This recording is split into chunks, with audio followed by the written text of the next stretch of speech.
day guys. We are a student from Infotech College of Art and Sciences. Our topic for today is multicultural diversity in workplace for tourism. My name is Christian J. Sarmiento. And Daryl Jan Obensa. Ako nga pala si JP Basco. Sa community, sa mga tao, ano yung kadalasan mo na-experience sa kanila? First impression nila sa'yo? Umiiwas sila. Lalayuan ka. Tapos, magkakamala ka pang adik dahil sa itsura mo. Yun lang. Pero ano yun, binabaliwala ko lang. Sanay na ako nun. Ano yung nararamdaman mo palagi about sa discrimination sa atin? Para sa akin, halos ano rin eh. Parang wala rin namang kaysa yung mga pagdidiskriminahan nila.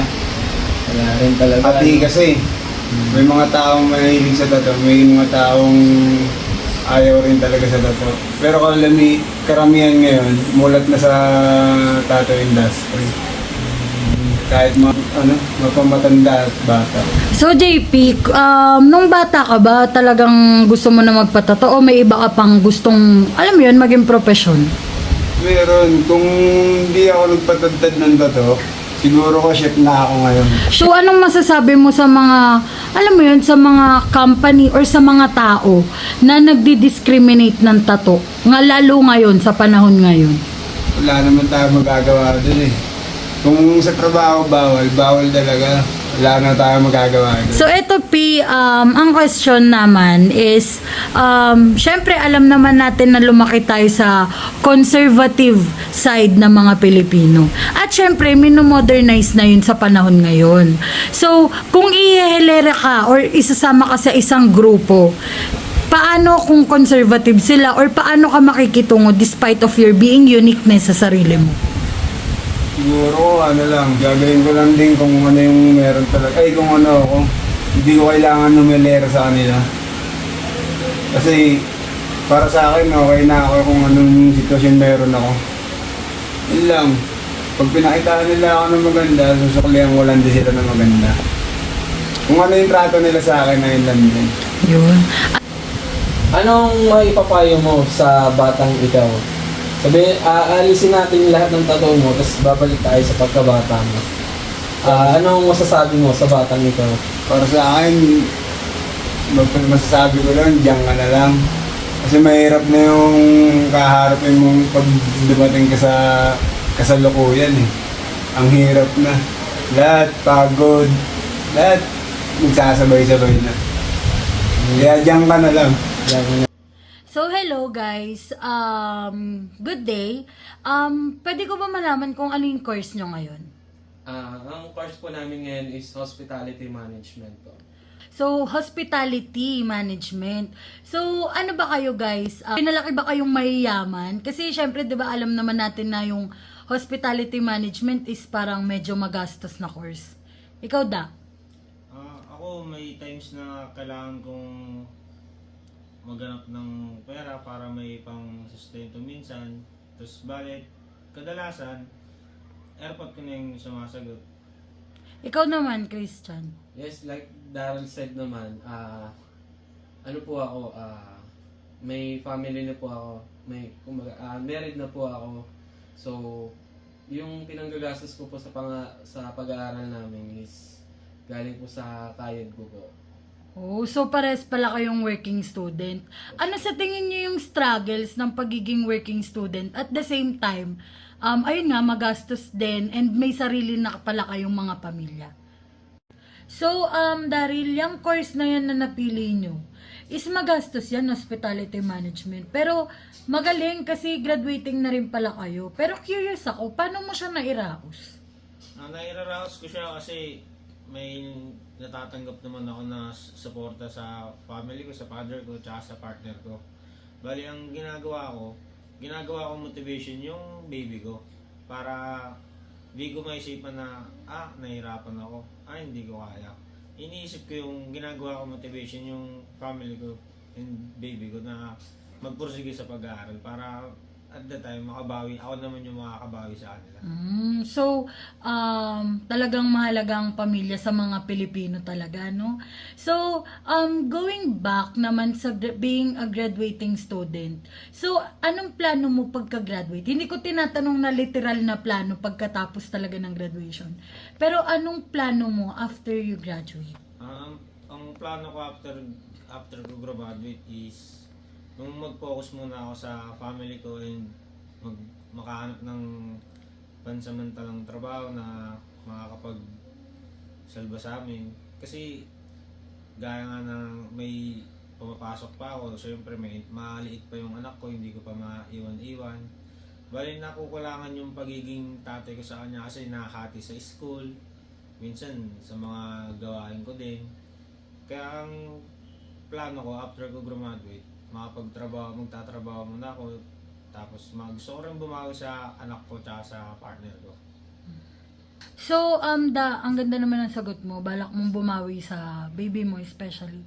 So, curious din ako, any job experience? May job experience ka na ba? Meron naman akong job experience kasi mahilig naman akong sumama sa mga kapitbahay ko na nagtatrabaho din na kunyari sa tulad ng sound system, kulang sila sa tao, kapos sila sa manpower, sumasama ako. Nag-aayos kami sa mga speaker, sa event, especially pag mga big event, kailangan maraming tao yan. Kasi may oras yung pag-setup ng studio nila, ng sound system nila. Tapos minsan, napupunta rin ako sa mga trabaho na hassle, yung kailangan uubusin mo talaga yung oras mo. Mapapagod ka rin ng gusto. Pero syempre, kailangan kong tiisin, kailangan kong kayanin kasi may baby na ako. Palag lang ng palag. So, kailangan talaga lumalaban sa buhay, no? So, ganyan nga yung trabaho natin. I mean, naging ganyan yung trabaho mo. So, ano yung relation niya sa hospitality management? Ang relation niya sa hospitality management, iba't ibang tao yung nakakarap ko, iba't ibang tao yung nasasalamuha ko. Gaya nung experience ko sa resto na pinag-trainingan ko din.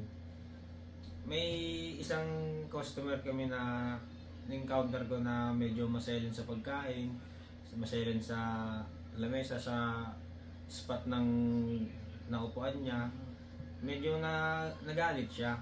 Siyempre, as a training pa lang, nagpaka-professional ako, kinausap ko siya ng mahinahon, hindi ako nagtanim ng sama ng loob kung ano man yung sinasabi niya. Tapos biglang nagsalita siya na below the belt na hindi ko nagustuhan. Tinawag ko yung manager namin na siya, yung manager na lang namin kausapin niya. Imbis na ako pa rin kasi may tendency masabi man ako mali ko pa rin kasi customer is always right, sabi nila eh. Ayun. So, ano sa tingin mo yung pwede mong pangmagawa bukod sa tinawag mo yung manager nyo? Ano pa yung pwede mo sa tingin mo na pwede mo pang magawa? Kaya ko siyang kausapin ng matagal hanggang sa huminahon siya. Kaso iba kasi yung mood ng tao na nakasalamuha ko, talagang galit siya eh. Kasi kung di lang siya galit, kung may concern man siya, makakausap ko siya ng maayos. Eh yung emotion niya that time, parang gusto niya nang manakit eh. Kasi sobrang sela niya sa pagkain, sa pwesto, sa lamesa. Ba't daw ganito, ganyan. Marami siyang concern na pagkakasabi niyang galit. Bali, syempre ako expect ko sa emosyon niya, galit siya, kaya nag-ingat din ako na baka masabay ako yung init ng ulo. Kaya tinawag ko na lang yung manager ko para siya na lang may pag-usap. Sabi nga nila, we cannot please everybody, di ba? So, going back naman sa course mo, and i-apply natin siya ngayon sa hospitality management. So, ano sa tingin mo yung, ayan ba yung gusto mo nung bata ka? Actually, hindi ko talaga alam ba't napunta ako sa hospitalities management kasi yung high school ako, kung ano lang napagtrapang kong kunin ng high school ako, yun na yun eh. Tapos, nung high school kasi ang kinuha ko dun, cookery. Bali, hindi ko talaga siya actually na gusto. Parang no choice po kasi, no choice talaga ako kasi kailangan ko yun eh. Bali, kaya napunta ako sa Hospitalities Management. Tinuloy ko na lang yung course, yung kinuha ko nung high school ako na cookery, na Hospitalities Management. So far, ano naman masasabi mo sa course mo? Okay naman siya kahit magastos? Okay naman siya kahit magastos, masaya naman. Enjoy ko naman. Kasi sa Hospitalities Management, marami akong naging kaibigan, marami akong naging close, tsaka kaya naman yung course na Hospitalities Management, basta sipagan mo lang. So, in the near future, ano yung nakikita mo sa sarili mo pagka, alam mo yun, well-established ka na, ano yung nakikita mo na environment mo sa trabaho? Ang nakikita ko in the future, parang gusto kong magtayo ng sarili kong restaurant, tapos yung mga empleyado na nakasalamuha ko, gusto ko din magkaroon ng ganun kasi yung restaurant na pinag-trainingan ko, mabait sila lahat eh. Wala kang masasabi sa kabaitan nila na porket training lang, hindi nila ako masyadong pinapahirapan, tinuturuan ako ng mga ginagawa nila araw-araw. Gusto ko rin ma-experience na ganito pala yung empleyado ko. Hindi siya yung basta-basta empleyado lang. Ganito yung gusto kong empleyado. Bale, ang nakikita ko, gusto kong magtayo ng restaurant tsaka matulong din sa mga tao. So gusto mong magtayo ng restaurant in the future. So, para sa'yo, ano sa tingin mo yung magandang quality ng pagiging owner ng isang restaurant? Ang masasabi kong quality, yung quality service, quality na isa-serve sa mga magiging customer ko, tsaka yung environment sa restaurant namin. Based on your opinion, so gusto mo pala maging business owner ng isang restaurant. So, sa tingin mo, ano ang isang quality ng pagiging best or good na business owner? Para sa akin, ang best quality, yung may pakialam ako sa empleyado ko. Kasi naging empleyado rin ako, na ganun yung trato nila sa akin, hindi ako pinapahirapan. Parang tropa-tropa lang yung kilusan namin sa restaurant na pinag-training ko. Kaya gusto ko maging business restaurant owner. Gusto kong i-apply sa mga magiging empleyado ko yung ginawa sa akin nung nagte-training pa ako. Para maranasan din ng mga ibang empleyado na makahanap sila ng mabait na owner ng restaurant na pagtatrabaho nila. Ganda naman ang ano mo. So, eto, ano yung masasabi mo sa mga classmate mo na gagraduate din ngayon? Ang masasabi ko lang sa mga classmate ko na gagraduate ngayon, tuloy nyo lang yung mga trip nyo sa buhay. Huwag nyo pansinin yung mga egos sa mga paligid. Kasi sarili nyong libro yan eh. Hindi naman nila alam yung mga binabalak nyo eh. Tuloy nyo lang, laban nyo lang yung desisyon nyo sa buhay. Yun lang. At ano naman, kung makikita mo, kung katabi mo ngayon, yung 8 years old na ikaw, anong masasabi mo sa kanya? Akong makakausap ko ulit yung sarili ko na 8 years old ako. Diyan ka na lang, huwag ka nang tumuloy. Mahirap yung buhay. Ang masasabi ko lang na tama yung decision na ginawa mo. Marami ka mang maling nagawa sa buhay mo. At least, nababawi mo naman. Tsaka, yung hirap ng buhay, nasusubukan naman lahat ng tao yan eh. Talagang ano mo lang, kung patibayan na lang ng loob. Hanggang sa makuha mo yung gusto mo. Laban mo lang. So, bilang hospitality management student na magastos, tatay, at saka working student, so, paano mo siya nairaraos? Bali, nagtutulungan kami mag-asawa. Then, yun nga, nagpapasalamat ako sa lahat ng kliyente ko na kahit paano nagtitiwala sa akin. So yun, nararaos namin yung pang-araw-araw. So yun, sa lahat-lahat, pambayad sa school, pambayad dito sa renta, lahat. Pambili ng needs ng mga anak ko, Ayun.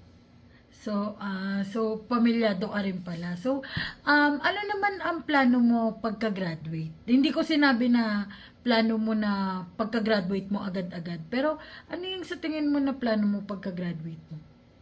Ang plano ko kasi talaga is, bumalik ako sa resto bar. Then, kukuha ulit ako ng experience, ilang taon. So, yun, pag nakakuha na ako ng experience ulit, tatry ko ipurso yung pangarap ko talaga na magbarko. Yun po talaga. Cruise ship talaga yung pangarap mo. Tawag dito, so ano yung job experience mo? Any work experience na pwede mong ma-share? Sa job experience kasi marami na ako napagdaan ng trabaho eh. Bale, naging construction worker ako, naging factory worker ako, then yun nga, naging dishwasher ako. Yun, pagtapos doon, nung naging dishwasher ako, in-observe ako ng restaurant na pinag-dishwasheran ko. Then yun, na-observe ako na-upgrade ako na-upgrade hanggang sa maging bartender po ako. So, pasok ka na pala sa hospitality management kasi ganun na pala yung background mo. So, any na masishare mo na problema sa bartender ka, 'di ba? So, sa restaurant. So, any problem na pwede mong ma-share at ano yung solusyon na nagawa nyo o nagawa mo? So yun nga sa amin, no, sa bar. Pag may customer kami na alam na namin na medyo hindi na maganda yung aura niya, lasing na, ganun. Nililimitahan na po namin yung mga sineserve namin sa kanya na alak. So, kahit sabihin natin gusto niya, yung ipapaliwanag natin ng maayos sa kanya na, Sir, bali medyo hinay-hinay na lang po tayo, babawasan na po namin yung sa inyo po ng alak. So, para meron kayong pang-uwi, may pangtira pa kayo pang-uwi. Kahit paano hindi kayo babagsak-bagsak dito sa loob ng ganun ba? Mga ganung scenario po. So, ayan ba talaga yung gusto mo nung bata ka? Mag-bartender, mag-cruise ship, mag-hospitality management? Bali kasi nung bata ako, dalawa talaga yung pangarap ko eh. Isa is magtato. So yung isa magbarko talaga. Yun talaga. Kaya pinasok ko rin talaga yung hospitality management para kahit pa paano, di ba, matupad ko rin yung isa sa mga pinapangarap ko. So, being a hospitality management student, so ano sa tingin mo yung masasabi mo sa course mo? Yung masasabi ko sa course ko, yung kursong kinukuha ko kasi talaga is magastos talaga siya eh, ma-effort, talagang more on physical hindi lang physical, mental din, yung mga ganun ba. Pero nakaka-enjoy siya kung gusto mo talaga yung ginagawa mo, di ba? Yun naman talaga kung ano yung gusto mo, kung masaya ka sa ginagawa mo, walang mahirap talaga. Yan po. And syempre, since graduating kayo, so ano naman ang masasabi mo sa mga classmate mo nag-graduate din ngayon? Ayun, bali, congrats sa ating lahat. Alam niyo yun, kahit sobrang hirap ng pinagdaanan natin, tumagos tayong lahat. Ayun, congrats sa ating lahat. And syempre, since nandito na tayo sa final question. So, final question is, kung katabi mo dyan, ngayon, yung 8 years old na ikaw, ano yung masasabi mo sa kanya? Ang masasabi ko sa 8 years old na ako, mas mag-focus ka pa sa buhay mo. Hindi yung puro happy-go-lucky lang, alam mo yun. Yun din yung isa sa mga pinagsisisihan ko sana mas nag-focus pa ako sa naging batang ako. Baka siguro mas sigit pa ako ngayon. Yun po. Ayun lang. Thank you. Salamat po. So, syempre, bago natin tapusin tong session natin, so, syempre, bibigyan natin kayo ng final message since gagraduate na rin kayo. So, umpisahan natin kay Daryl. Anong masasabi mo sa instructor mo sa subject na to? Ang masasabi ko lang kasi bukod sa mula first year ko siyang naging medyo naging mahirap din yung subject ko sa kanya kasi medyo nagiging tamad ako magpasa, di ako nagpapapasok sa kanya. Kaya niya ako napag-initan mula first year hanggang third year. Ngayong third year naman bumabawi naman ako sa kanya. Ewan ko lang kung na-appreciate niya yun. Kaya sir, kahit di ko alam kung na-appreciate mo yung ginagawa ko. Na-appreciate naman kita yung pagod mo. Yung pagod mo sa pagtuturo sa amin. Tsaka yung mga ang dami mong iniisip. Na-appreciate kita sir. Ikaw, Christian, ano masasabi mo kay... Ano pangalan ng teacher nyo? Sir Alci Villa. So, ano masasabi nyo kay Sir Alci? Ako masasabi ko kay Sir, talagang literal na marami si Sir pinapagawa. Hindi lang naman din para sa amin yung, hindi lang naman para sa grades yun, para din naman yun sa future namin. Diba? Kasi alam mo yun, pag andun na kami sa totoong buhay talaga, magagamit din namin yun sa soon, sa mga darating namin mga trabaho sa hospitality management. Yun. Kaya sir, maraming salamat po sa lahat ng pagtuturo, sa gabay sa aming mga estudyante mo. Yun po. Mabuhay ka sir hanggat gusto. Thank you sir. Yun lang. Yun lang po. Maraming salamat po sir. Bye-bye. Ingat ka palagi.